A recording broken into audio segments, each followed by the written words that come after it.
तो चलिए दोस्तों, अब यहाँ से हम आगे शुरू करते हैं एमरजेंस ऑफ शैडो जोन, यानी एमरजेंस शैडो जोन्स की कैसे होती है। और इससे पहले अगर आप एक नए व्यूअर हैं तो 5 मिनट का टाइम दीजिए, उसके बाद एक्सप्लेनेशन अगर अच्छी लगेगी तो वॉच कीजिएगा। और ये देखिए आपके PYQs से कितने ज़्यादा रेलिवेंस इसमें रखते हैं।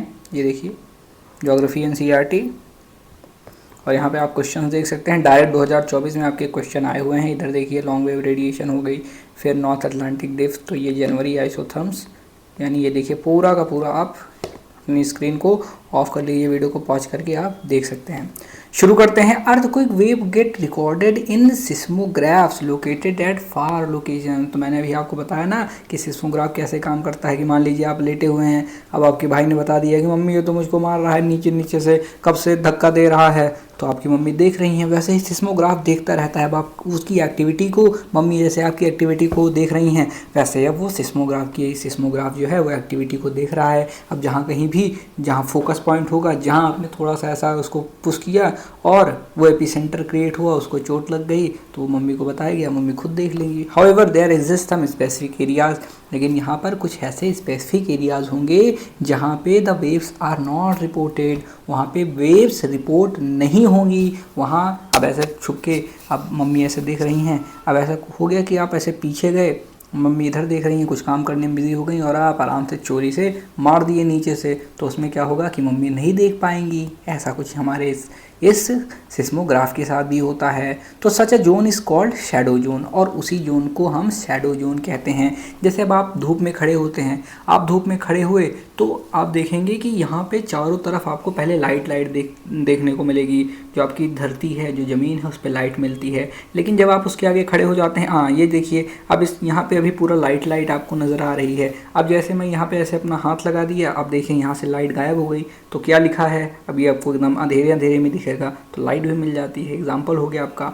तो इधर क्या हो रहा है, एक शैडो जोन क्रिएट हो रहा है, यानी यहाँ पे लाइट नहीं आ पा रही है। तो अगर यहाँ पे वेव नहीं आ पाएगी मान लो, तो ये वेव का शैडो जोन हो जाएगा, यानी वेव वहाँ पे नहीं पहुँच पा रही है। The study of different events reveals that each earthquake there exist and all together different shadow zones. तो यहाँ पे जो स्टडीज़ कहती हैं कि हर अर्थक्वेक के साथ अलग अलग डिफरेंट उनके शैडो जोन्स होते हैं। फिगर 3.2 की तरफ चलते हैं। ये कह रहे हैं फिगर 3.2 आप देख लीजिए एक बार। तो ये देखिए फिगर 3.2 है, जिसमें अर्थक्वेक एंड शैडो जोन्स के बारे में बताया है। अब देखिए यहाँ से ये कह रहा है कि आपकी ये पी वेव है, ठीक।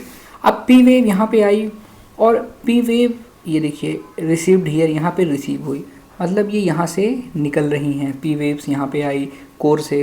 ये आपका क्या हुआ, इसको क्या कहेंगे, फोकस कहेंगे, और यहाँ क्या कहेंगे, एपिसेंटर कहेंगे। फोकस पॉइंट ये है, और इसके ऊपर ही एपिसेंटर होगा, ठीक। इसके ऊपर भी जाएगी, इस साइड भी जाएगी, इस साइड भी आएगी, तो ये तो है ही, आपको पता ही है। फिर ये कोर में आई। अब यहाँ से जब ये कोर पे पहुँचती है, तो अब कोर किस चीज़ से आपका बना है, आप बताइए मुझे।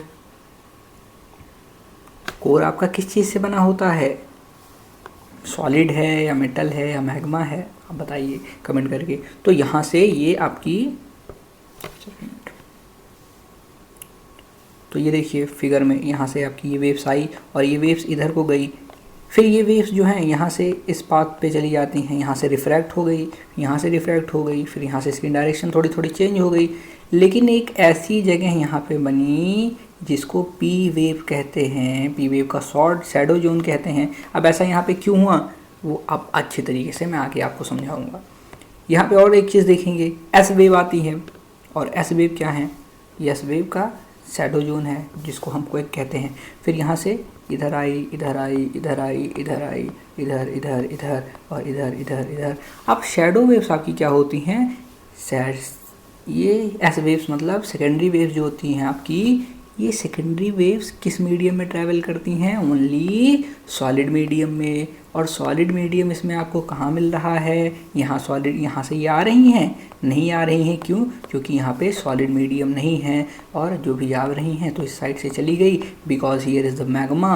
और यहाँ पे क्या होता है, कोर में सॉलिड होता है कि लिक्विड होता है, आप फिर से बताइए कमेंट करके। यहाँ पे लिक्विड है, लिक्विड है, यहाँ पे सॉलिड है, यहाँ पे ना सॉलिड है। अरे सॉलिड होता तो सरफेस वेव सॉलिड में नहीं चली जाती, यहाँ पे लिक्विड हुआ, इस वजह से ये नहीं जा पा रही है। फिर ये इधर इधर को मुड़ गई तो 105 डिग्री आ गया। यानी इस बीच में अब जो जो हमारे पास वेव्स आएंगी वैसे ऐसे चली जाएंगी, इधर नहीं आ पाएंगी। यानी इधर ये हो गया इसका शैडो जोन, जहाँ पे no direct gas wave received, ये डायरेक्ट यहाँ पे रिसीव नहीं होगी। हो सकता है लेकिन इसका इम्पैक्ट पड़ जाए। लेकिन हमारे ये भाई साहब हैं, ये सॉलिड में, लिक्विड में, गैस में, सब में चलते हैं, तो यहाँ पे भाग गए। लेकिन अब ये यहाँ से आएंगे तो थोड़ा डिफ्रैक्ट हुए, ऐसे हुआ, ऐसे हुआ, डिफ्रैक्ट हुआ, डिफ्रैक्शन हुआ, क्योंकि एक मीडियम से दूसरे मीडियम में जा रहे हैं। ये आपका सॉलिड है, ये लिक्विड है, कोर आपका सॉलिड है ना, अरे लिक्विड है, कितनी बार समझाना पड़ेगा। तो कमेंट करके आप बताइए। फिर यहाँ से आया डेंसर में गया, तो आपको पता है कि अगर डेंसर में जाती है तो वेव्स रिफ्रैक्ट करती हैं, तो इधर ये सिचुएशन आपको मिलेगी। फिर इधर इधर ये हो गई, और कुछ यहाँ से पहले से ही मुड़ गई, तो यहाँ पे ये 105 से 145 तक इसका जो जोन है वो बन जाएगा। आगे चलिए इसको अच्छी तरीके से हम समझते हैं। फिगर 3.2 में देख सकते हैं A and B so shadow zone of P and S waves, यानी प्राइमरी और सेकेंडरी वेव्स का दिखाता है। It was observed that seismograph located at any distance within 105 from the epicentre. यानी अगर हम एपीसेंटर से 105 डिग्री आएंगे तो ये आपका एपीसेंटर है, ठीक, ये आपका एपीसेंटर है, और यहाँ भी आपका ये एपीसेंटर देखने को मिलेगा, ठीक, फोकस पॉइंट। तो इससे 105 डिग्री पर does not receive 105 degree from the epicentre recorded the arrival of P waves and S waves.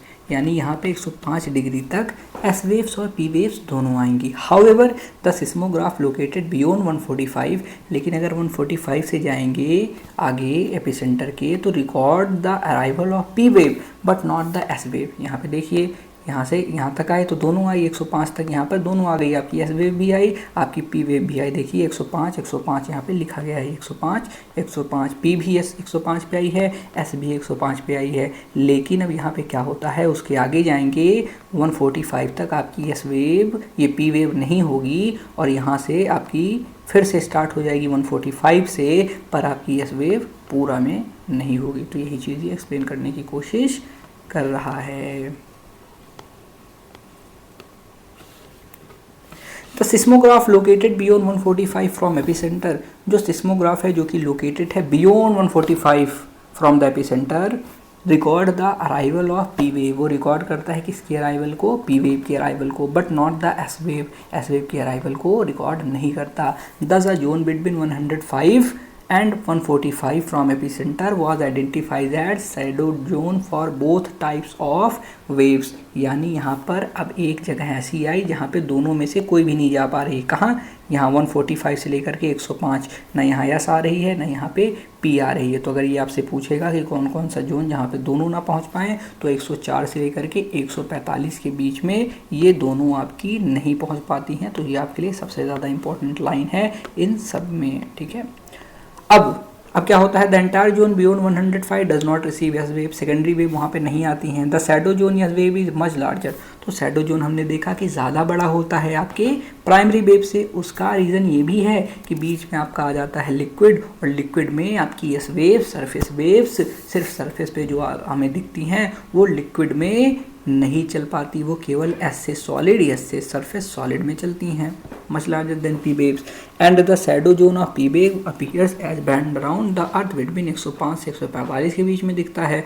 The shadow zone of S wave is not only larger extent but it is also a little over 40% of earth surface. तो जो shadow zone होता है S waves का, वो ना केवल बड़ा होता है बट ये also a little over 40% of earth surface, यानी इतना बड़ा होता है, इतना बड़ा शैडो जोन होता है कि 40% को कवर करता है आपकी अर्थ सरफेस के। You can draw the shadow zone, you can draw the shadow zone for any earthquake provided you know the location of the epicentre. सीधा activity box on the page 28 activity करने की आपको बात कर रहा है। Types of earthquake, earthquake के type कौन कौन से होते हैं, तो देखिए द मोस्ट कॉमन वंस होते हैं टेक्टोनिक अर्थक्वेक। अब टेक्टोनिक अर्थक्वेक मतलब क्या होता है, टेक्टोनिक प्लेट्स आपको पता होंगी, तो उसी से आपका टेक्टोनिक अर्थक्वेक आता है। They are generated due to sliding of rocks along a fault plane. तो ये किस वजह से होते हैं, जो आपकी रॉक होती हैं या फिर आपकी प्लेट्स होती हैं उनकी स्लाइडिंग से फॉल्ट पर, यानी जहाँ पे दोनों मिलती हैं, तो फॉल्ट मतलब एक ऐसा गड्ढा सा होगा और वहीं पे जब ये मिलती हैं, जहाँ ये टूटी होती हैं, ब्रेक होती हैं, तो दोनों एक दूसरे से मिलेंगी तो वहीं पे स्लाइड करती हैं। फिर a special class of tectonic earthquake is sometimes recognised as volcanic earthquake. और यहाँ पे एक स्पेशल क्लास होती है आपके टेक्टोनिक अर्थक्वेक की, जिनको हम वॉल्केनिक अर्थक्वेक कहते हैं। However these are confined to areas of active volcanoes, लेकिन वहीं आती हैं जहाँ पे आपके एक्टिव वॉल्केनोज हुआ करते हैं। तो ये आपका क्या है, शैडो जोन यहाँ से ये क्रिएट करना शुरू कर देगा। ये आपका फोकस पॉइंट एपी सेंटर है, और अगर इधर वेव्स ये आएंगी तो ये भी तो इसका एपी सेंटर होगा, लेकिन आपकी पी वेव्स जो होती हैं वो सरफेस पे तो नहीं आती, ये अंदर ही रह जाती हैं। तो आपकी जो ये सेकेंडरी वेव होती हैं ये ज़्यादा डिस्ट्रक्शन लेके आती हैं, प्राइमरी वेव उतना डिस्ट्रक्शन लेके नहीं आती। तो ये चीज़ आप समझ चुके हैं। आइए यहाँ पे आते हैं, in areas of intense mining activities, जो इंटेंस माइनिंग एक्टिविटीज़ के एरिया होते हैं, sometime roof of the underground mine collapse. अब ऐसे यहाँ पे खूब माइनिंग हो रही है, आप समझ लीजिए किलोमीटर्स में, और उसके ऊपर तो बीच में गड्ढा खोदा है। अब उसकी जो रूफ होती है, छत होती है, वो अचानक से बैठ जाती है। अब जब अगर कहीं पर भी कोई चीज़ आप ऐसे गिराएंगे, अभी मैं ऐसे यहाँ से एक पिन गिरा दूँ उसकी भी आवाज़ आएगी, और वो इतना बड़ा माइंस है और उस माइंस के ऊपर कितना लोड है, तो वो लोड जब पूरा ऐसे नीचे हो जाता है तो माइनर ट्रेमर्स आते हैं, झटके धीरे छोटे से आते हैं। These are called collapse earthquake. और कभी कभी ये एक चेन रिएक्शन बनाते हैं, जैसे कहीं पे माइनिंग एक्टिविटी पहाड़ों वगैरह में होती है, तो वहाँ पे अगर ऐसा दबा थोड़ा सा झटका लगा और कोई बड़ा रॉक जो है अपनी जगह से खिसक गया, वो आया, फिर ग्रेविटी का साथ उसको मिला, मोमेंटम मिला, उसने और सारे लोगों को अपने साथ लिया, और इससे बहुत बड़ी लैंडस्लाइड भी हो सकती है। इस वजह से जो ऐसे सेंसिटिव एरियाज़ होते हैं वहाँ पे माइनिंग नहीं की जाती, और अगर वहाँ माइनिंग की भी जाती है तो वहाँ से लोगों को दूर रखा जाता है। ग्राउंड शेकिंग में also occur due to explosion of chemical और न्यूक्लियर डिवाइसेस। और अगर कहीं पे केमिकल डिवाइस होता है या न्यूक्लियर डिवाइस होता है तो उसकी वजह से, अभी रिसेंटली आप लोगों ने को एक न्यूज़ मिली होगी कि जो आपका ग्रीनलैंड है ना, उसके आसपास जो है एक ऐसा वैली बनी, तो उस वैली के बीच में क्या हुआ कि यहाँ से ऐसे पानी आ रहा था खूब तेज और इससे टकरा रहा था, इस वैली से टकरा करके फिर ऐसे टकरा रहा था। दोनों एक दूसरे में इतनी तेज से टकरा रहे थे कि पूरी जो साउथ पोल नॉर्थ पोल से लेकर के यहाँ तक हमारे इक्वेटर तक उसके जो ट्रेमर्स हैं वो साइंटिस्ट को फील हो रहे थे, यानी पानी के बहाव से। मतलब सोचिए कितना फोर्स से पानी एक दूसरे वैली के बीच में टकराने लगा, जिसकी वजह से हमें यहाँ तक उसके ट्रिमर, उसके झटके साइंटिस्ट को महसूस हुए। और वैसे ये हमें तो ऐसा फील नहीं होगा, पर सिस्मोग्राफ तो सब बताता है, तो सिस्मोग्राफ पे उसकी रीडिंग आ रही थी। फिर यहाँ पे आता है the earthquake that occur in the areas of larger reservoir are refer to as reservoir induced earthquake. और बड़े बड़े रिजर्वायर हैं, फिर वही पानी की कितना फोर्स होता है, पानी की कितनी ताकत है, ये मैंने आपको एग्जांपल दे के बता ही दिया। तो वैसा हो सकता है सेम आपकी रिजर्वायर के साथ भी। मेजरिंग अर्थक्वेक, अब मेजरिंग अर्थक्वेक मेजर कैसे किया जाता है? The earthquake events are scaled either according to the magnitude और the intensity of the shock. तो या तो मैग्नीट्यूड से हम इसको डिफाइन करेंगे, या तो हम डिफाइन करेंगे किससे? इंटेंसिटी से। तो magnitude scale is known as Richter scale.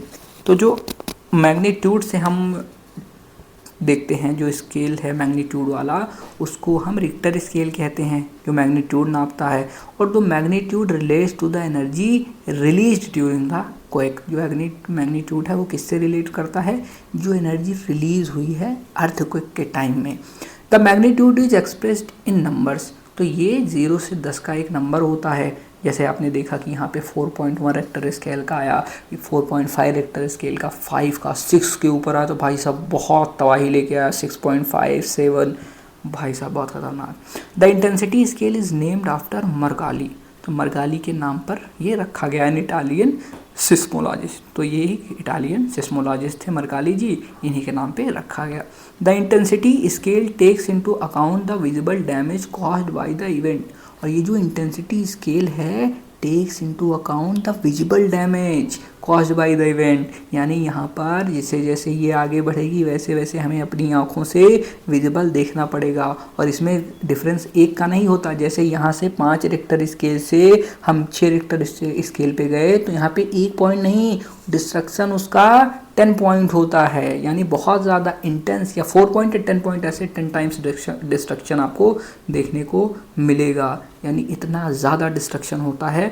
पर तो आप मुझे कमेंट करके बताइए कितना ज़्यादा डिस्ट्रक्शन होता है अगर हम 4 रिक्टर स्केल से 5 पे पहुँचे, 5 से 6 पे पहुँचे। तो the range of intensity scale is from 1 to 12, और 1 से 12 तक होती है। इफेक्ट ऑफ अर्थक्वेक, अर्थक्वेक का इफेक्ट क्या होता है? The earthquake is a natural hazard, जो अर्थक्वेक होता है वो एक नेचुरल हजार्ड है।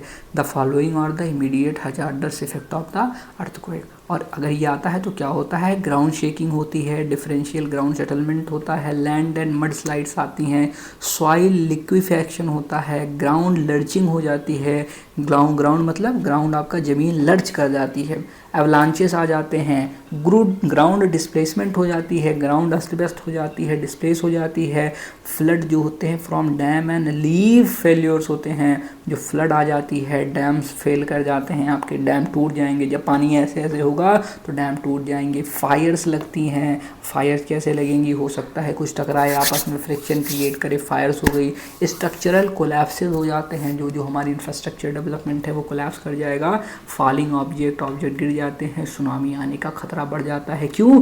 क्योंकि ये अंदर जब ऐसे ऐसे प्लेट टकराती है तो वहाँ से एक वेव जनरेट करती है, और वो वेव जब पानी पे आती है तो प्राइमरी वेव आपको पता ही है कि सरफेस वेव तो नहीं होगी, लेकिन वो सरफेस वेव नीचे सरफेस पे रहेगी, यानी समुद्र के नीचे भी तो एक सरफेस है, फिर वो वहाँ पे ऐसे इम्पैक्ट डालती है, प्राइमरी वेव भी इम्पैक्ट डालती है, प्राइमरी वेव तो एकदम ऊपर तक आएगी और सरफेस वेव नीचे रहेगी, यानी सरफेस जो आपका सी का सरफेस है वहाँ पर सरफेस वेव काम कर रही है और प्राइमरी वेव आपके ऊपर आ गई है पानी पे, तो दोनों एक साथ हैं, तो प्राइमरी वेव ऐसे निकल गई, वो जल्दी से फील हुई, लेकिन सरफेस वेव सरफेस को हिला रही है, और जब नीचे सरफेस हिलेगी तो ऊपर का पानी हिलेगा ही। आप किसी बर्तन में ले करके, कटोरी ले लीजिए, बर्तन ले लीजिए, नीचे ऐसे ऐसे ऐसे टैप करेंगे तो ऊपर वहाँ देखेंगे तो ऐसे वेव्स आपको नज़र में आएंगी, ऐसे ऐसे ऐसे उसमें मूवमेंट पानी में होना शुरू हो जाएगी। तो कुछ इस प्रकार से नीचे जब ऐसी मूवमेंट होगी तो वहाँ पर वेव्स, बड़ी बड़ी वेव्स बनने लगेंगी, और वो वेव्स फिर धीरे धीरे और बड़ी होती रहेंगी।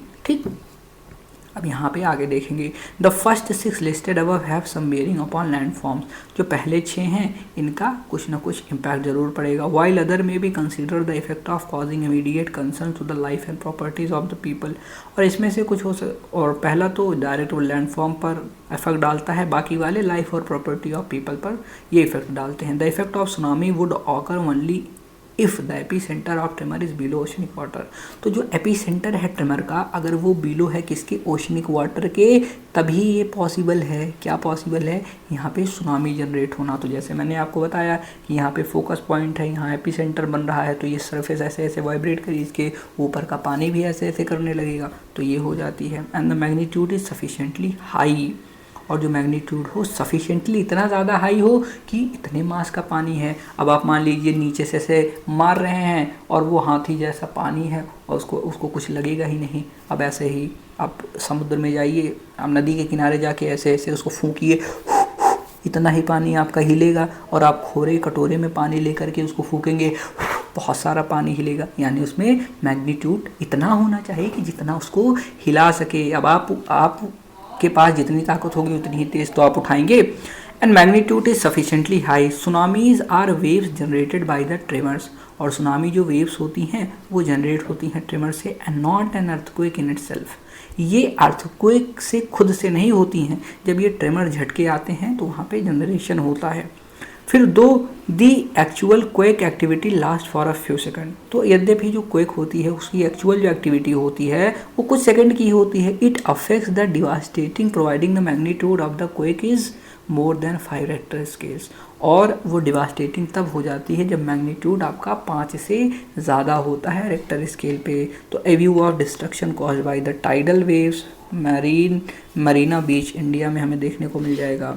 उसके बाद आप यहाँ पर देखेंगे बहुत सारी इमेजेस हैं। People walk through debris of the houses destroyed by tidal waves on coastal area of Colombo की एक इमेज दी गई है श्रीलंका में, जहाँ पे डिस्ट्रक्शन हो रखा है पूरा। इंडोनेशिया की ये क्लिप है, यहाँ पे आपको थाईलैंड देखने को मिलेगा, तो यहीं पर आपको मिलेगा। और ये देखिए ये जोन है जो कि बहुत ज़्यादा यहाँ पे अर्थक्वेक हमें देखने को मिलती हैं, और so does they cause the tsunamis, तो यहाँ पे सुनामीज आती हैं, और कभी कभी इसका इफेक्ट हमें तमिलनाडु, पौंडीचेरी और आंध्र प्रदेश तक भी देखने को मिल जाएगा। और 10,000 की डेथ अब तक हो चुकी है। फ्रीक्वेंसी ऑफ अर्थक्वेक ऑकरेंस, तो फ्रीक्वेंसी कितनी होती है, कब कब फ्रिक्वेंटली ये ऑकर होते हैं। The earthquake is a natural hazard, जो अर्थक्वेक होता है एक नेचुरल हजार्ड होता है। If a tremor of high magnitude takes place, जब जो ट्रेमर है हाई मैग्नीट्यूड का वो टेक प्लेस करता है, it can cause heavy damage to the life and property of people. However, यद्यपि नॉट ऑल द पार्ट, पर यहाँ पर ये देखिए it can cause heavy damage, तो ये हैवी डैमेज कर सकता है किसको, लाइफ को और प्रॉपर्टी को, किसकी, लोगों की। However not all the part of the globe necessarily experience major shock, पर ऐसा नहीं होता कि सब जगह उसके बराबर ही हो। अब जैसे नेपाल में बहुत अर्थक्वेक आया था, तो यहाँ पर इंडिया में भी आया, लेकिन उतना तो उसने तबाही नहीं मचाई। हो सकता है वहाँ 6-7 रेक्टर स्केल रहा हो, तो यहाँ पे उससे कम रहा हो, 3 ही 4 ही रहा हो। We shall be discussing the distribution of earthquake and volcanoes with some detail in the next chapter, अगले चैप्टर में बहुत अच्छी तरीके से पढ़ेंगे। Note that quakes of high magnitude that is 8+ are quite rare, or 8 से ऊपर तो बहुत कम ही आते हैं। They occur in 1 or 2 years, whereas those are tiny types occur almost every minute, और हर मिनट यहाँ पे अर्थक्वेक आ रहा है, लेकिन हमें आपको फील नहीं होगा क्योंकि वो बहुत छोटा होता है, बहुत कम होता है। जैसे मैंने बताया कि ग्रीनलैंड वाले की इम्पैक्ट यहाँ तक आ रहा था, तो वो सिस्मोग्राफ पे लगेगा, आपको पता नहीं चलेगा। स्ट्रक्चर ऑफ द अर्थ, अब स्ट्रक्चर की बात करते हैं। एक होता है क्रस्ट। क्रस्ट क्या होता है, अब आपकी धरती हो गई, अब धरती है, धरती के ऊपर वाला सबसे जो भाग होता है, यहाँ ऐसे मान के चलिए ये आपका क्रस्ट होता है। अब क्रस्ट क्या होता है, ये आउटर मोस्ट सॉलिड पार्ट होता है जो ब्रिटल होता है नेचर में। तो यहाँ आप ऊपर रहते हैं, आप कहाँ पे रहते हैं, आप क्रस्ट पे रहते हैं। The thickness of crust varies under oceanic and continental areas, और जो इसकी थिकनेस है, इसकी जो मोटाई है, वो ओशन में अलग होती है और कॉन्टिनेंट में अलग होती है। Ocean crust is thinner as compare to the continental crust, और यहाँ पे मैंने बताया जो डीप ड्रिलिंग हो रही थी वो कहाँ हो रही थी, वो ओशंस में हो रही थी। क्यों, क्योंकि because ocean crust is thinner, ocean crust जो होती हैं वो थिन होती हैं, और कॉन्टिनेंटल क्रस्ट इज क्या, फिर थिकर होगी, ये मोटी होती हैं। अब हम जो ज़मीन पे रह रहे हैं वो मोटी है। The mean thickness of oceanic crust is 5 kilometre, और इसको याद कर लीजिए, जो क्रस्ट की मीन थिकनेस होती है कहाँ की, ओशन वाले की, वो 5 किलोमीटर होती है, जबकि कॉन्टिनेंट की 30 किलोमीटर होती है। यानी अगर हमें ड्रिलिंग करनी होगी तो हम 5 किलोमीटर में, एक तो पहली बात तो डिस्टेंस ज़्यादा, यहाँ गहराई आपकी समुद्र की और वहाँ गहराई आपकी किसकी, वहाँ गहराई आपकी कॉन्टिनेंट की, तो कॉन्टिनेंट से नीचे आऊँगा मैं, उतने ऊपर से नीचे आना पड़ेगा। उसके बाद एक 30 किलोमीटर की मोटाई और ले लीजिए, मतलब यहाँ हमें 5 ही खुदाई करनी है, वहाँ 30 खुदाई करनी है, प्लस जितना नीचे था उतना और कॉन्टिनेंट खोदना पड़ेगा, तो भाई साहब ज़्यादा ही हो जाएगा। तो इट इज़ और the continental crust thicker in areas of major mountain systems, और जहाँ पे बड़े बड़े माउंटेन सिस्टम होते हैं वहाँ पर जो इसकी थिकनेस है वो बढ़ जाती है, और कहाँ तक पहुँच जाती है, 70 किलोमीटर के आसपास तक, जैसे कि हिमालयन रीजन हो गया। It is made up of heavier rocks, density जिसकी 3 ग्राम पर सेंटीमीटर क्यूब होती है। और ये किससे बने होते हैं, हैवियर, जो इनकी डेंसिटी होती है वो हैवियर होती है, क्योंकि यहाँ पे 3 ग्राम पर सेंटीमीटर क्यूब होते हैं। अब this type of rock found in the oceanic crust is basalt, और यहाँ पर जो ओशनिक क्रस्ट होते हैं वो बसाल्ट की पाई जाती हैं। The mean density material in oceanic crust is 2.7 ग्राम पर सेंटीमीटर क्यूब, तो यहाँ पे जो उनकी डेंसिटी होती है वो इतनी होती है, यानी कम होती है। मेंटल की बात करते हैं। The proportion of interior beyond the crust is called mantle, जो प्रोपोर्शन होता है ऑफ इंटीरियर बियॉन्ड क्रस्ट, यानी क्रस्ट के बाद, उसे हम मेंटल कहते हैं। The mantle extends from Moho's discontinuity, यानी मोहोज की डिसकॉन्टिन्यूटी से ए डेप्थ ऑफ 2900 किलोमीटर, यानी 2900 किलोमीटर नीचे तक। The upper portion of mental is called asthenosphere, जो अपर क्रस्ट है मेंटल का वो, उसको हम क्या कहते हैं, एस्थेनोस्फीयर कहते हैं। द वर्ल्ड एस्थेनोस, और ये वर्ल्ड एस्थेनोस कहाँ से आया, मीन्स वीक, वीक मतलब होती है जो वीकेस्ट हो। It is consider to be extending up to 400 kilometre, और ये कहाँ तक एक्सटेंड करती है, 400 किलोमीटर तक। It is the main source of magma, और ये जो मैग्मा है इसका सबसे मेन सोर्स होती है। तो यहाँ पे आप फिगर इसका देख सकते हैं। सबसे पहले अगर आप देखेंगे तो आपको क्या नज़र में आएगा, यहाँ देखिए ये सॉलिड है, यहाँ पे ये सॉलिड है, फिर यहाँ पे लिक्विड है, यहाँ पे एस्थेनोस्फीयर है। ऊपर देखेंगे लिथोस्फीयर में क्रस्ट आता है ना, पर मोस्ट सॉलिड लेयर आती है। फिर ये देखिए ये इधर है। अब ये यहाँ पे देखिए आपकी लेंथ ज़्यादा हो गई, क्यों? क्योंकि यहाँ पे माउंटेन्स आ गए। फिर यहाँ पे एस्थेनोस्फीयर मिल जाएगा हमें, यहाँ पे मेंटल देखने को मिलता है, फिर एक लिक्विड हमें देखने को मिलेगा जहाँ पे मैग्मा है, फिर यहाँ पे सॉलिड देखने को मिलेगा। तो यही चीज़ ये एक्सप्लेन कर रहा है, ठीक है, मैग्मा दैट फाइंड्स। तो हमने यहाँ तक पढ़ लिया।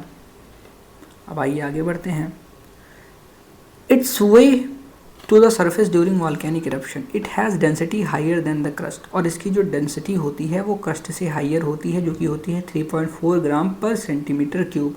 The crust and the uppermost part of the mantle are called lithosphere. जो क्रस्ट होती है और जो अपर मोस्ट मेंटल होती है उसको हम क्या कहते हैं? लिथोस्फीयर। इसकी थिकनेस 100 से 200 किलोमीटर के आसपास होती है। तो यहाँ पे आप देख सकते हैं, ये देखिए, ये 100 से 0 से 100 हुआ, फिर यहाँ पे 10 से 200 हुआ।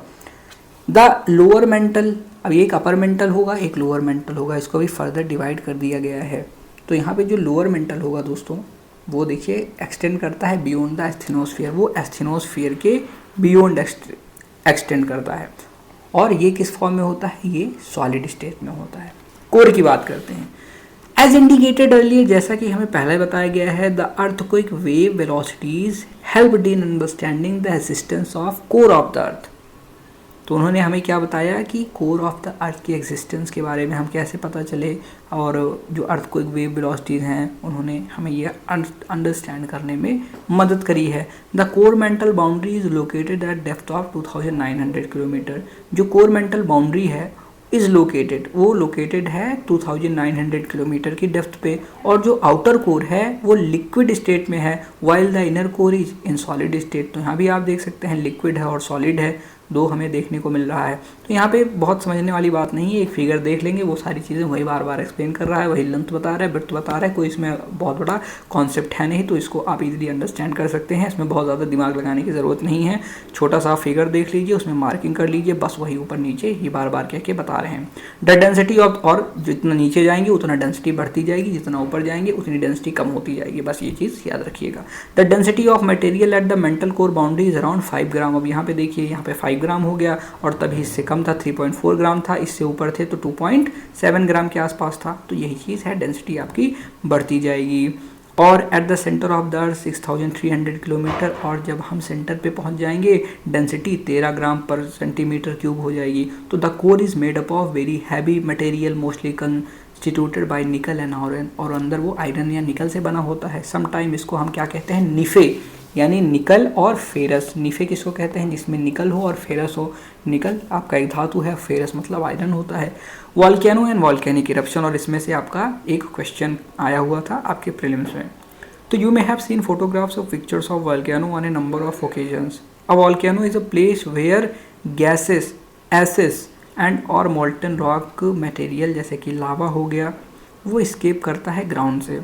ए volcano is called active volcano. किसी वॉल्केनो को हम एक्टिव वॉल्केनो कहेंगे if material mentioned are being released.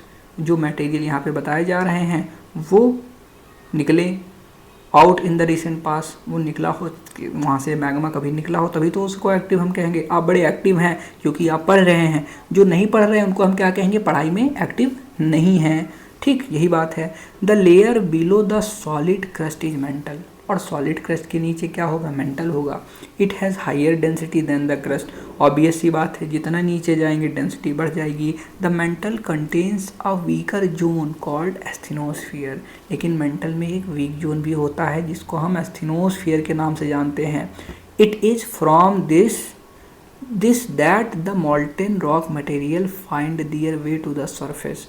और फिर यही तरीका है जिससे जो मोल्टन रॉक मटेरियल हैं वो अपना रास्ता अपना देख लेते हैं और कहते हैं कि अब हम भैया ज़मीन में नहीं रहेंगे, बहुत दिक्कत हो गई, बहुत दिन जल लिए, अब थोड़ा चल के लोगों को जलाते हैं, धरती को जलाते हैं और बताते हैं कि हम चीज़ क्या हैं। तो वो ऐसे ऊपर आ जाता है, ऊपर आया और ब्रॉम से ब्लास्ट हुआ, उसके आसपास जो भी हुए सब ऐसे जो भी आएगा ऐसे जल जाएगा।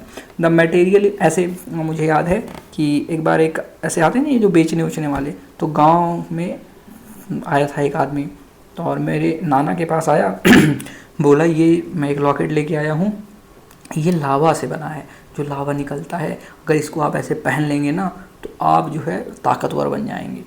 तो उसने एक ऐसे बूढ़े आदमी को पहना दिया, मार्केट में सबके सामने दिखा रहा था। उसके बाद बोला एक जवान आदमी को वहीं से बोला इनका हाथ दबा दो, हाथ पकड़े और बूढ़ा आदमी ने दबा दिया उनका हाथ, जो बुजुर्ग आदमी थे। तो सब देखते दंग रह गए, बोले सच में इसमें पावर है। तो सब पूछने लगे कितने का है भाई, बोला 1500 का है। तो कितने लोग ऐसे ही बैक ऑफ कर लिए। नाना से बोला आप ले लीजिए, नाना जी बोले नहीं यार क्या ज़रूरत है मुझे। बाद में फिर ऐसा ही होता है, बोला मैग्मा मैग्मा कह के अब पता नहीं उल्लू बना देता वो। तो the material in the upper mantle portion is called magma. तो जो मटेरियल होता है आपके अपर मेंटल पोर्शन में उसको क्या कहते हैं, हम मैग्मा कहते हैं। Once it starts moving toward the crust, और जैसे जैसे वह ऊपर जाने लगता है और इट रीचेस सरफेस, या वो सरफेस तक पहुंच जाता है, उसको हम क्या कहते हैं, लावा। लावा लावा अपने यहाँ कहते हैं लावा। और एक मखाना भी आ गया है, उसको भी लावा कहते हैं। और लावा किससे बनता है, लावा बनता है जो धान होता है ना, लावा उससे बनता है। फिर the material that reaches the ground includes lava flows. तो जो मटेरियल आएगा, जब तक वो अंदर था मैग्मा था, और जैसे जैसे वो ऊपर आने लगा उसको हमने कह दिया ये लावा है, यानी ला रहा है। आओ ये क्या लाएगा, लावा लाता है, क्या लाता है, pyroclastic debris, volcanic bombs, acids, dusts, gases, nitrogen compounds, sulphur compound and minor amount of chlorine, hydrogen, argon. 2024 में यही दिया था। अगर आपने पढ़ा होता तो आप टिक मार के आ जाते, 2 नंबर लेके चले आते। वॉल्केनोज की बात करते हैं। Volcanoes are classified on the basis of nature of eruption, और इनको इनकी नेचर ऑफ इरप्शन की बेसिस पर ही जो है क्लासीफाई यहाँ पे देखिए किया गया है। मेजर टाइप्स क्या क्या हैं, पहला है सील्ड वॉल्केनोज। इसमें barring the basalt flows, the shield volcanoes are the largest of all volcanoes on the earth. और इसमें क्या होता है, बसाल्ट की मात्रा ज़्यादा होती है, बसाल्ट फ्लोज होता है। और ये जो सील्ड वॉल्केनोज होते हैं ना, ये लार्जेस्ट होते हैं सभी वॉल्केनोज जो कि हमें दुनिया में देखने को मिलते हैं। एग्जांपल के लिए हवाईयन वॉल्केनोज सबसे ज़्यादा फेमस है। तो यहाँ से आपसे पूछेगा कि हवाईयन वॉल्केनोज कौन से टाइप का वॉल्केनो है, सील्ड वॉल्केनो है या नहीं है। और यहाँ पे आप देखेंगे एक cinder cone volcano, most famous example. तो the volcanoes are mostly made up of basalt, और ये जो वॉल्केनो होते हैं मोस्टली बसाल्ट से बने होते हैं। बसाल्ट क्या होता है, एक टाइप ऑफ लावा होता है that is very fluid when erupted. जब वो उसका इरप्शन होता है ना तो वो बहुत ही ज़्यादा फ्लूइड होता है। फ्लूइड का मतलब क्या होता है, तरल, यानी सॉलिड होगा। लेकिन मैग्मा क्या होता है, हमेशा लिक्विड फॉर्मेट में होता है। तो जो लिक्विड होता है उसमें विस्कोसिटी होती है। विस्कोसिटी क्या होती है, अब जिन लोगों ने पढ़ा होगा, जैसे पानी होती है और शहद होती है, तो शहद में जो उसकी लेयर्स हैं वो ज़्यादा हैं, ज़्यादा डेंस है, तो उनके लेयर के बीच में जो फ्रिक्शन लगेगा, वो जब उसको ऐसे गिराएंगे तो वो फ्रिक्शन ज़्यादा लगेगा, जिसकी वजह से वो धीरे धीरे रिस रिस के गिरती है। लेकिन पानी गिराएंगे तो वहाँ पे फ्रिक्शन कम लगेगा, यानी उसकी विस्कोसिटी कम है। उनके बॉन्ड जो हैं अंदर वाले जो डेंस हैं, इस वजह से वो ज़्यादा तेज़ खींच रहे हैं, तो इसको विस्कोसिटी कहते हैं। प्लस इसमें फ्लूइडिटी ज़्यादा होती है, यानी ये कम विस्कस होगा, ये बता रहा है, वेरी फ्लूइड होता है। For this reason these volcanoes are not steep, और इस वजह से ये बहुत ऊपर नहीं होते, बहुत स्टीप नहीं होते, ऐसे आया ऐसे बह गया बह गया बह गया। दे बिकम एक्सप्लोजिव, ये एक्सप्लोजिव बन जाते हैं यदि इनमें पानी चला जाता है इनके विंड में। फॉर एग्जाम्पल अब ऐसे वॉल्केनो निकलने वाला है, खूब झमाझम बारिश हुई, अब झमाझम बारिश हुई तो इसमें एक्सप्लोजन होने लगेगा, फट फट। वैसे पानी अगर तेल वगैरह में भी डालेंगे तो भी तो वो यहाँ पे एक्सप्लोजन हो जाता है। Otherwise they are characterise by low explosivity, और वरना फिर उनको लो एक्सप्लोसिविटी कहते हैं।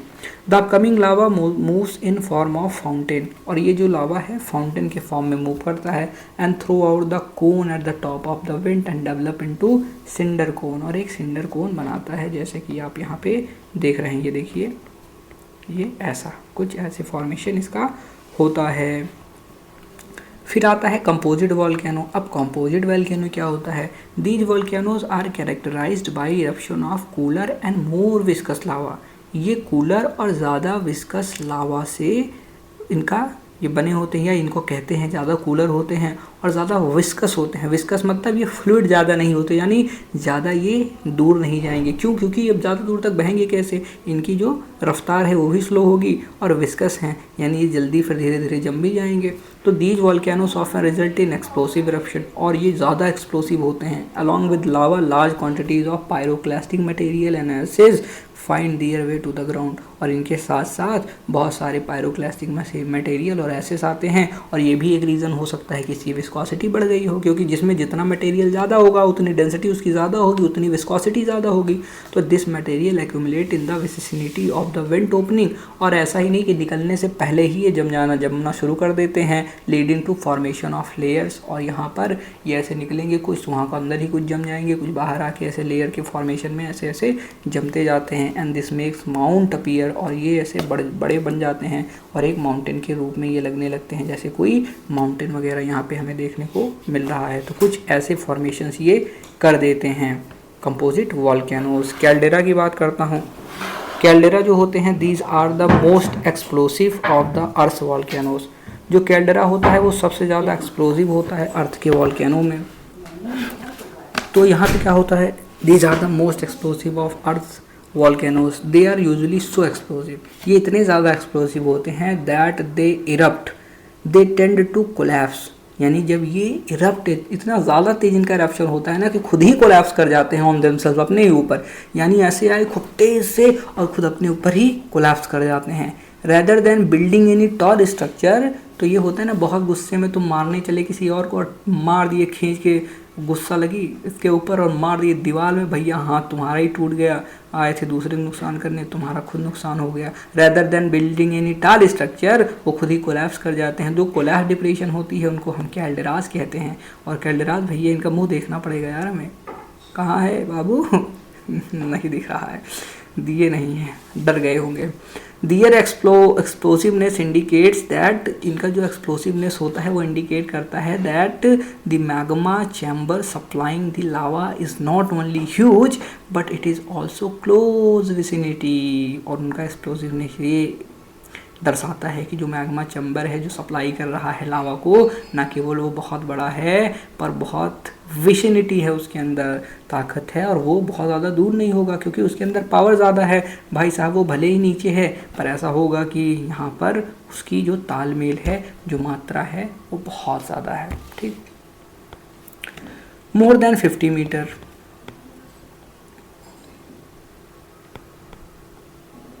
ठीक है, फ्लड बसाल्ट प्रोविंसेस की बात करते हैं।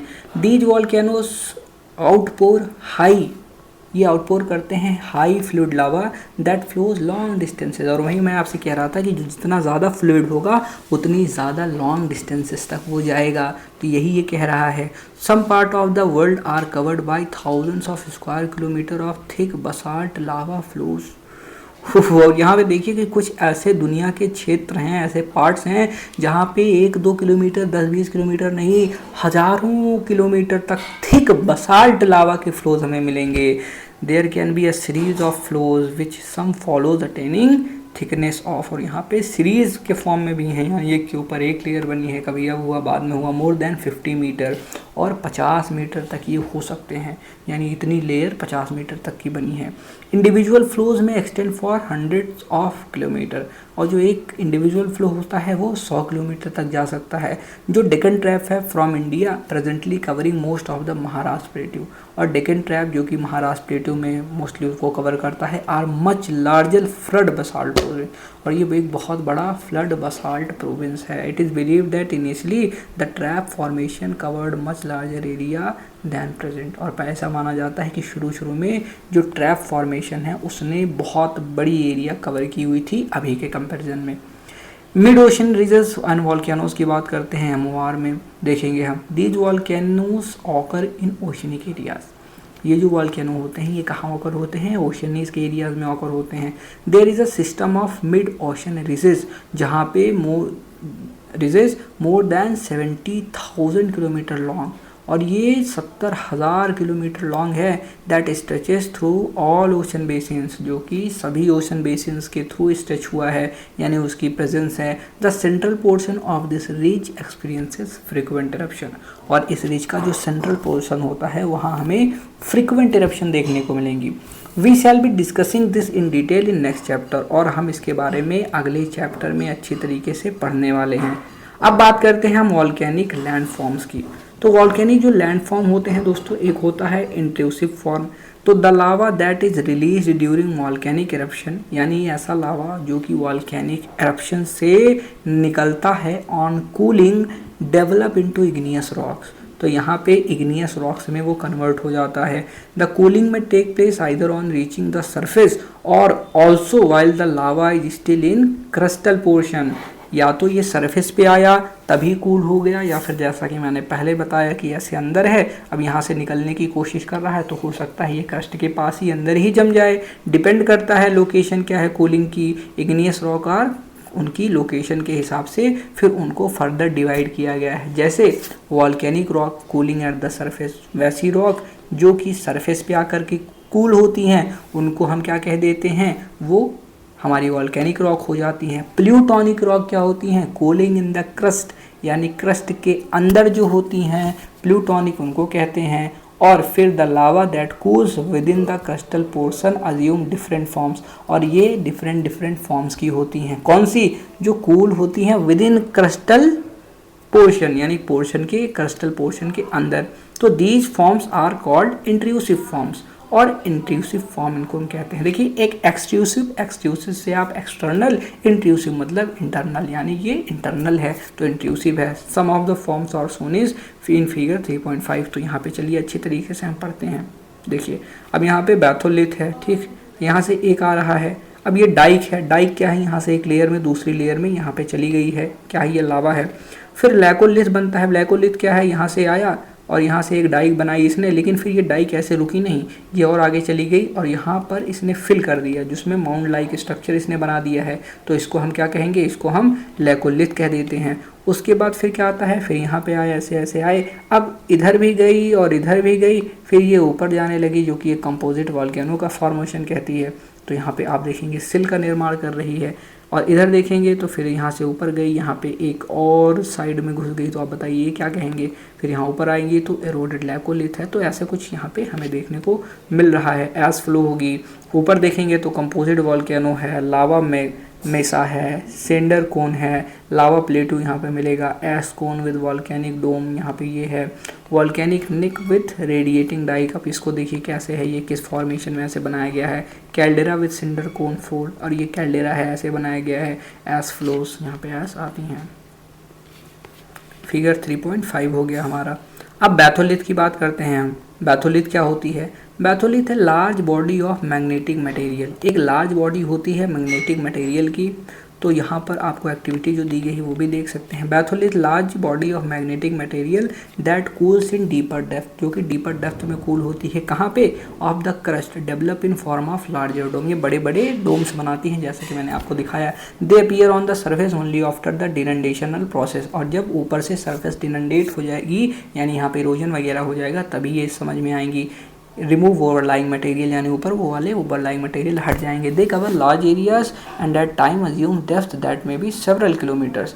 बहुत बड़े एरियाज में होती हैं ये, और ये कुछ किलोमीटर्स तक जो है फैली हो सकती हैं। देयर आर ग्रेनाइटिक बॉडीज, ये ग्रेनाइटिक बॉडी होती है, यानी ग्रेनाइट का मोस्टली इसमें प्रेजेंस हमें देखने को मिलता है। Batholiths are cold portion of magma chamber, और ये कोल्ड पोर्शन होती है मैग्मा चैम्बर्स की। लैकोलिथ क्या होती है, these are large dome shaped intrusive body. Intrusive मतलब अंदर, लार्ज डोम शेप्ड है तो डोम इसका शेप है, लार्ज मतलब बड़ी होती है। With the level base and connected by pipe like structure, और ये कनेक्ट किससे होती है, पाइप लाइक कंडुइट से। कहाँ से, नीचे से कनेक्ट होगी पाइप लाइक कंडुइट से। तो at it resembles the surface volcanic domes, और ये रिजेंबल किसको करती है, वॉल्केनिक डोम को रिजेंबल करती है लैकोलिथ। जैसा कि आप यहाँ पे देख सकते हैं, इसमें से लैकोलिथ कहाँ गई भैया, आप बताइए। ये है, आइए यहाँ पे, conduit resembles the surface volcanic dome of the composite volcano. Only these are located at deeper depth, और ये जो हैं डीपर डेप्थ में पाई जाती हैं। It can be regarded as localized source of lava that find its way to the surface, और ये जो है रिगार्डेड एट लोकलाइज सोर्स होती हैं लावा की, जो कि अगर find its way to the surface, अगर उनको जगह मिल जाती है तो वो सरफेस पर भी पहुंच सकती हैं। The Karnataka plateau is spotted with domal hills of granite rocks. जैसे कि कर्नाटका प्लेट्यू की बात करें तो वहाँ पे स्पॉट किया गया डोमल हिल्स को, जो कि ग्रेनाइटिक रॉक की है। Most of these now exfoliated are examples of laccolith और बैकोलिथ। और यहाँ पे लैकोलिथ और बैकोलिथ के ज़्यादा इंपॉर्टेंट हैं। लैपोलिथ, फैकोलिथ एंड सिल्स, इसकी बात करते हैं तो as we and when the lava moves upward, जब लावा ऊपर की तरफ जाता है, a portion of same may tend to move in horizontal direction. अब ऊपर जा रहा है तो हो सकता है उसको कहीं और स्पेस मिल गई तो ऐसे हॉरिजेंटल भी जाने लगेगा। ऐसी कोई बड़ी बात थोड़ी है कि ऊपर ही जाएगा, वो तो लिक्विड है, लिक्विड को जिस और जगह मिलेगी उस ओर जाएगा जिस ओर है। अब ऊपर जब वो जा सकता है तो ऊपर जाना सबसे ज़्यादा आसान होता है, या साइड में और इधर उधर जाना, साइड में इधर उधर जाना, क्योंकि ग्रेविटी हमेशा ऊपर की तरफ ज़्यादा लगती है, इस तरफ कम लगती है साइड में। तो अब उसको जहाँ जगह मिल जाएगी वो उधर की तरफ चला जाएगा। Plain it may get rested in different form, अलग अलग फॉर्म में हो सकता है, सॉकर शेप का होता है, कॉनकेव होता है to the sky body. It is called lapolith, इसको लैपोलिथ कहते हैं। A wavy mass of intrusive rock, एक वेवी मास होता है at time, it is found at the base of synclines, ये सिंक्लाइन के बेस पर पाया जाता है, या फिर at the top of anticline. Anticline और सिंक्लाइन दो चीज़ें होती हैं। एंटीक्लाइन जैसे आपको पता है दोनों उल्टी होती हैं। अब यहाँ पे अगर आप फिगर में देखेंगे तो आपको चीज़ें अच्छी तरीके से समझ में आएंगी। और सच अवे सिंक्लाइन और एंटीक्लाइन, जैसे एक ऊपर हो गया एक ऐसे नीचे हो गया, यानी दो ऐसे हैं, एक ऊपर एक नीचे, एक एंटीक्लाइन, एक सिंक्लाइन एक anticline. Such wavy material have definite conduit, और इन वेवी मटेरियल में डेफिनेट कंडुइट होता है to source beneath in the form of magma chamber. तो ये जो मैग्मा चैम्बर होता है वो सोर्स बनाते हैं एक, सब्सिक्वेंटली डेवलप्ड एज बैथोलिथ, जिनको हम बैथोलिथ के रूप में जानते हैं। These are called the phacolith, और इनको हम फैकोलिथ के नाम से जानते हैं। The near horizontal bodies of the intrusive rock, जो नियर हॉरिजॉन्टल बॉडीज होती हैं यानी पास वाली हॉरिजॉन्टल बॉडीज होती हैं इंट्रूसिव इग्नियस रॉक के, उन्हें सिल कहते हैं या फिर शीट कहते हैं। बहुत बड़ी बात नहीं है, ये आप लाइन अपने सामने रखिएगा और एक ऐसा फिगर देखिएगा तो ये आपको अच्छी तरीके से समझ में आएगा। सब ऐसे लिखा रहता है, ये एक्सप्लेन करने में ज़्यादा चीज़ें कॉम्प्लेक्स, कभी कभी ना छोटी छोटी चीज़ें एक्सप्लेन करने में कॉम्प्लेक्स हो जाती हैं। क्योंकि मैं ज्योग्राफी पढ़ता हूँ, जब मुझे लैंड फॉर्म वगैरह पढ़ता हूँ ना तो मेरा दिमाग पढ़ने में तो एकदम दही हो जाता है। क्यों? क्योंकि इसमें बताएगा कि ऐसे ऐसे है, कोई एंटीक्लाइन, कोई सिंक्लाइन, कोई ऊपर कोई नीचे, कोई ऐसे। अब भैया वो ऐसे है तो वो तुम देखने में समझ में देखूंगा तुरंत समझ में आ जाएगा, अच्छा ये ऐसे नीचे लटका है और इस ऊपर लटका है इस वजह से इसका है। लेकिन वो बताने लगेंगे तो ऐसे कहेंगे ऐसे आता है, वैसे कहेंगे वैसे जाता है, तो वहाँ पे आपका दिमाग जो है इधर उधर डिस्टर्ब हो जाता है। तो आप रिलाई ज़्यादा फिगर पे किया करिए। अगर लैंड फॉर्म वगैरह पढ़ना है, जितने ज़्यादा आप फिगर्स देखेंगे और उसकी प्रोसेस देखेंगे कि ये प्रोसेस बन कैसे रही है, उतना ज़्यादा आपके दिमाग में घुस जाएगा। और फिर ये चीज़ें जो लिखी गई हैं ये आपको मैं पढ़ना सिखा रहा हूँ कि ऐसे भी उसको फिर लिंक कर सकते हैं। While this thick horizontal deposits are called sills, और इनको सिल कहते हैं। डाइक्स की बात करता हूँ, जब lava makes it way through the crack, और जब उन क्रैक्स के थ्रू लावा अपना रास्ता बना लेता है और फिजर डेवलप होते हैं कहाँ, लैंड पर, in the land, it solidify, ये सॉलिडिफाई होता है कैसे, परपेंडिकुलर टू द ग्राउंड। अब ग्राउंड ऐसा है ऐसे परपेंडिकुलर जो है ये यहाँ पर आकर के सॉलिडिफाई हो गया। इट गेट कूल, ये कूल हो जाता है, और same position to develop a wall like structure, और जैसे वॉल लाइक स्ट्रक्चर ये बना देता है, सच स्ट्रक्चर कॉल्ड डाइक, और ये डाइक होते हैं। They are mostly found intrusive forms, ये हमेशा इंट्रूसिव फॉर्म में होते हैं यानी अंदर पाए जाते हैं। इन वेस्टर्न महाराष्ट्र एरियाज में हमें देखने को मिलेंगे। And these are consider the feeder for the eruptions, और ये क्या होंगे, इरप्शन के फीडर कहलाएंगे कि जब और कोई लावा आएगा तो वो इनके साथ मिल जाएंगे, उसकी स्पीड और बढ़ा देंगे, उसकी इंटेंसिटी, उसकी क्वांटिटी और बढ़ा देंगे, और दोनों भाई मिलके मचाएंगे तबाही। तो ऐसा होता है, ठीक है। आइए आगे बढ़ते हैं। हो गया आपका ये चैप्टर, अब आगे हम 4th चैप्टर शुरू करेंगे। जय हिंद, वंदे मातरम।